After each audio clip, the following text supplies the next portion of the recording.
Good morning everyone, my name is Vagisha. I am studying in 10th standard and today I have going to seminar on a hero lesson. This lesson written by R.K. Narayan.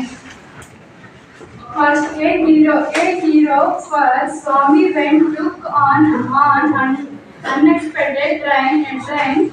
Father looked at the newspaper have has reading under the hall lamp and said, Swami, listen to this news has been received about the bravery of a village.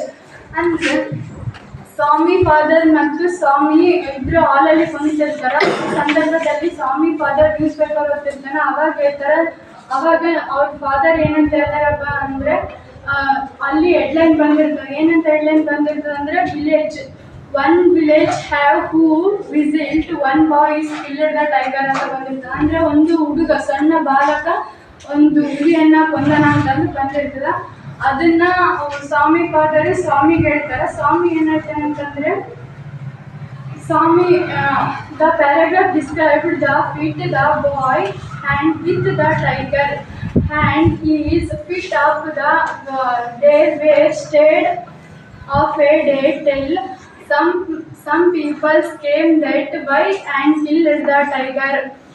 After reading the thought, father looked the Swami is asked, what do you say that? ಅಂದ್ರೆ ಇದೆಲ್ಲ ಹೇಳಿದ್ಮೇಲೆ ಅವ್ರು ಪಪ್ಪ ಏನಂತ ಕೇಳ್ತಾರೆ ಅಂದ್ರೆ, ಅಥವಾ ನಿನಗೆ ಏನು ಅನಿಸ್ತದ ಆ ಹುಡುಗನ ಬಗ್ಗೆ ಅಂತಂದ್ರೆ, ಸ್ವಾಮಿ ಏನು ಹೇಳ್ತಾರೆ ಅಂದ್ರೆ, ಸ್ವಾಮಿ said, I think he must have been a very strong and grown up person, not a boy at all. How could a boy fit the tiger? ಅಂದ್ರೆ ಆ ಹುಡುಗ ಬಲಿಷ್ಠವಾಗಿದ್ದೇನೋ ಅಥವಾ ಬಲಿಷ್ಠವಾಗಿರ್ತಾನ ಮತ್ತು ಆತ ಸಣ್ಣ ಬಾಲಕ ಆಗಿರಲ್ಲ, ಆತ ದೊಡ್ಡ ಪರ್ಸನ್ ಆಗಿರ್ತಾನೆ ಅಂತಂದು ಸ್ವಾಮಿ ಆತನ ಅಭಿಪ್ರಾಯವನ್ನು ತಿಳಿಸ್ತಾನೆ. You think you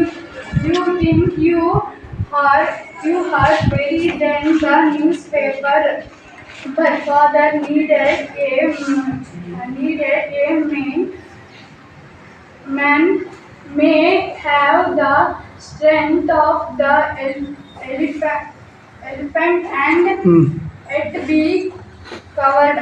ಅಂದ್ರೆ ಅದು ಹೇಳ್ತಾನ, ಅಥವಾ ಬರೇ ಧೈರ್ಯ, ಅದನ್ನ ಬಲ್ಲಿ ಧೈರ್ಯ ನೋಡ್ಬೇಕು ಅಂತ ಏನು ಸ್ಟ್ರಾಂಗ್ ಇದ್ದಿದ್ದಿಲ್ಲ, ಅದನ್ನ ಬಲ್ಲಿ ಕರೇಜ್ ಜಾಸ್ತಿ ಇದ್ದ ಅಂತಂದು ಅವ್ರ ಪಪ್ಪ ಹೇಳ್ತಾನ.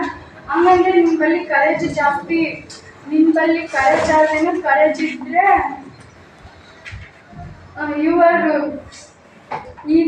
he can anything. Courage is very thing, strength of age of that important. ಅಂದ್ರೆ ಅದೇ ಹೇಳ್ತಾನ, ನಿಮ್ಮ ಬಲ್ಲಿ ಕರೇಜ್ ಏಜ್ ಏನು ಇಂಪಾರ್ಟೆಂಟ್ ಅಲ್ಲ, ಕರೇಜ್ ಮೇನ್ ಇಂಪಾರ್ಟೆಂಟ್. ನಿಮ್ಮ ಬಳಿ ಕರೇಜ್ ಆದೇನು ತೋರಿಸು ಅಂತಂದು ಹೇಳ್ತಾನೆ. Thank you.